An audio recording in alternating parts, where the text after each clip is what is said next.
Welcome IT people, and for today our lesson will focus more on the if condition. So how to use if condition for C++. So yan yung ating pag-uusapan sa mga susunod na minuto. So paano nga ba ang gamit ng if condition? Tandaan nyo lang itong syntax na ito or itong format na ito. So una, yung if, the word if, followed by the condition that is within the open and close parenthesis. So tandaan lang, yung condition dito class, ito yung gagawin nating condition, yung greater than or less than or equal or greater than or equal. So dito sa C kasi sa C++, gumagamit din tayo ng mga logical operators kagaya nga ng greater than, less than, greater than or equal, less than or equal, equal or not equal. So yun yung ilalagay natin dito sa loob ng condition, followed by an open and close curly brace. Okay. Within this open and close curly brace, dito natin ilalagay yung statement. Kumbaga, if the condition is satisfied, it will output this statement. Ano? Yan. Statement. Now, kung sakali na hindi na-satisfy yung condition kasi tatanungin ng program is, halimbawa, the value that has been inputted is greater than 70. Pag yes, ang i-display niyang output is yung statement under the if condition. Kung hindi naman, ang i-output niya is yung statement under ng else statement. So dito, magkakaroon ka uli ng isa pang statement. Kumbaga, to make the long story short, if the answer on the condition is yes, it will display this statement. If not, it will display the statement under the else condition, under the else. Okay, yeah. Move ko lang to, baka hindi nyo kasi kita. Yan. Ulitin ko. If, open and close parenthesis, within that is the condition, followed by the open and close curly brace. Within that open and close curly brace is our statement if the condition is satisfied. If not, it will display the condition under the else statement. Ang ipapakita niya ay yung statement dito, which is ito. So ganyan lang yung format ng ating if-else condition. Ngayon, i-minimize ko na muna yung Jamboard. So, paano pag i-hands-on na natin? Okay, una, buksan ang DevC. I-click ang file, i-click ang new, i-click ang source file. Then, we are now ready to type in the preliminary codes. Ano yung mga preliminary codes na yon? So, yung mga preliminary codes na yon, ito yung, kung natatandaan nyo yung ating include, okay, IOStream, okay, enter for line 2 using name space std, so int main. Ito naman naulit ko na sa inyo last time kung para saan yung mga yan doon sa ating naunang video. Okay, then idagdag na rin natin si return 0. Okay. Next guys, so after placing all the preliminary codes, so dito na sa loob ng open and curly brace na ito, from line 4 to line 10, pwede tayong maglagay ng ating code. Suppose that the problem is this, create a program. Itatype ko muna ha, para delete ko na to. Ay, sorry.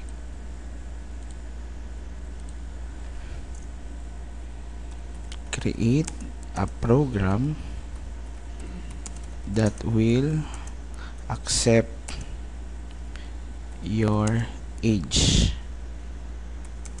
Then display you are a senior citizen if the age is higher than 60, higher or equal to 60. Okay, wait.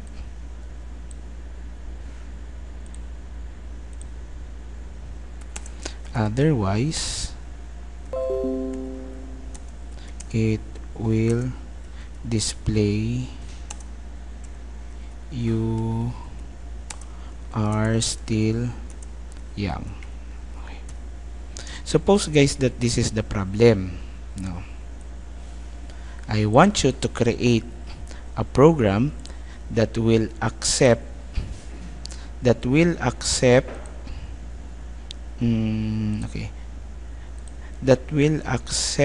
age as your input, ha.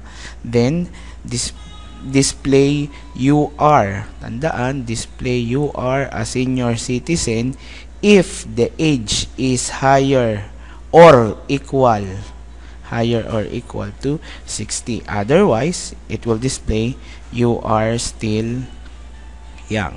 Okay. Sticky note. So, paano nga ba natin gagawin ito?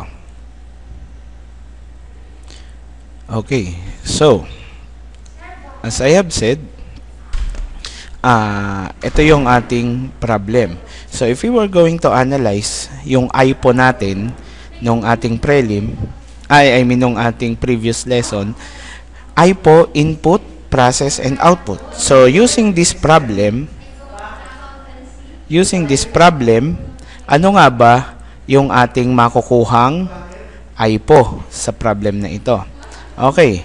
Una, input. Ano ba yung input? Sabi dito, create a program that will accept your age. So, definitely, i-accept yung age. Accept means input. So, ang ating input is age.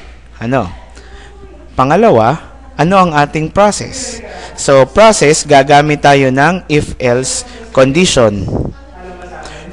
Jake, ang process natin is to determine, ito na yung condition. Yun yung process kasi wala namang tayong kukomputin, tama? So, ang process lamang natin is to determine the input. What is the value that has been inputted? So, to determine that, gagamit tayo ng condition na ito. Ano? Yung condition na yan yung ating gagamitin. Okay, now, ano ba yung hinihinging output? There are two outputs na hinihingi sa atin. Number one, you are a senior citizen if the age is higher or equal to 60. Then the second output is you are still young. Ano, that's the second output. So lalabas lang ito if the inputted value is less than 60.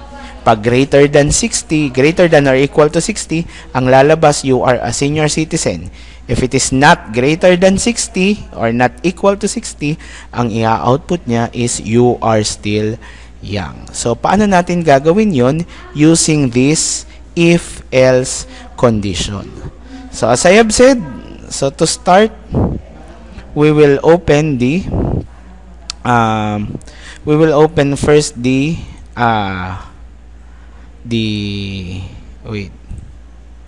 dev C++. So, na-type na natin yung preliminary. So, ang ating susunod na gagawin is we have to declare the variable. Variable muna. So, sa problem na yan, isa lang naman yung variable natin kasi isa lang yung magiging input natin. So, ilagyan natin ng age. Again, in declaring a variable, see to it na nasusundan yung ating 4 or 5 guide in assigning the variable. So, number 1, dapat daw comprehensive.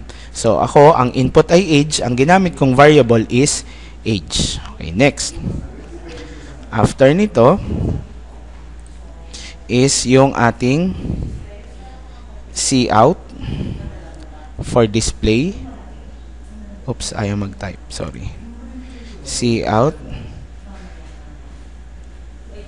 Okay. Open and close double quotation. Then, ilagay natin, please enter your age. Semicolon. Okay. Colon, then semicolon sa dulo. Cin. May cout tayo, kaya magkakaroon tayo ng cin. Kasi sa cout, nandun yung ating input. So, dito, ilalagay natin yung variable na i-declare natin dito. So, kung ano man yung i-input nila dito or ninyo dito, yung value na yon will be stored on the variable age. So, na-discuss ko na rin yan last time. Followed by if. Open and close parenthesis. Anong condition ang ilalagay natin? Siyempre, ang point of reference natin is yung ating input, which is yung age. So, is age greater than or equal to 60? Then followed by open and close curly brace, cout, open and close double quotation, you are a senior citizen. Okay. Ngayon, kung hindi yan, meron tayong else condition. Open and close curly brace, cout, then followed by this one,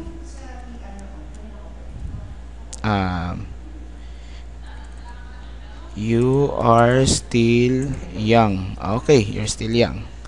So, lagyan natin ito ng semicolon. Okay. Ito rin, lagyan ng semicolon. Okay. Let us try to run the program. Tingnan natin kung maayos nga ba yung program na ginawa natin. So, to run the program, click execute, compile, and run. If it is your first time to run the program, lalabas dito na kailangan mo munang i-save ito. So, i-save muna natin. Sabihin natin sample if else. Okay. Click save. After that, lumabas na ito. So, ibig sabihin, walang error yung program na ginawa natin. Okay. Suppose that the age is 18. So, if it is 18, dapat ang lalabas ay you are still young. So, let us try to press enter after inputting the number 18. Yan, lumabas yung you are still young. Ibig sabihin, tama yung unang condition. Let us try the other condition. Palalabasin natin yung you are a senior citizen. So, assuming na ang ating input ay 62, yung age.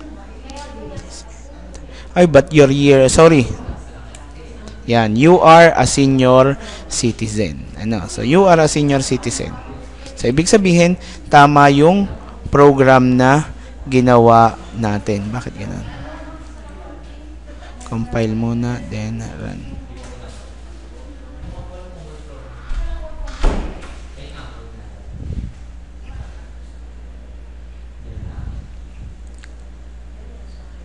Okay. So, ini-rebuild ko muna para maging maayos. Sorry. Okay. So, yan. Yan lang yung ating simpleng program na ginawa using if-else condition. So, ang mapapalitan lang naman ay ito, yung value nito at yung ating mga statement. So, ganun lang kadali yon. So, itong if-else condition na ito is used if there are only two options. Yung yes and no. Pero paano kung multiple? Halimbawa, meron tayong pag ang in-input mo ay 1, ang lalabas na value dapat ay red. Pag 2, blue. Pag 3, ganitong kulay. So, ganun. So, again, ang paggamit ng if-else condition ay depende sa problem na ibibigay sa inyo. Pero, again, ang tanong, paano kung multiple yung ating condition na gagawin. So yan yung ating aabangan kasi next time na mag-upload ako ng video, yun naman yung ating gagawin, yung nested if or yung ating if else condition. So medyo if else if condition. So ganun.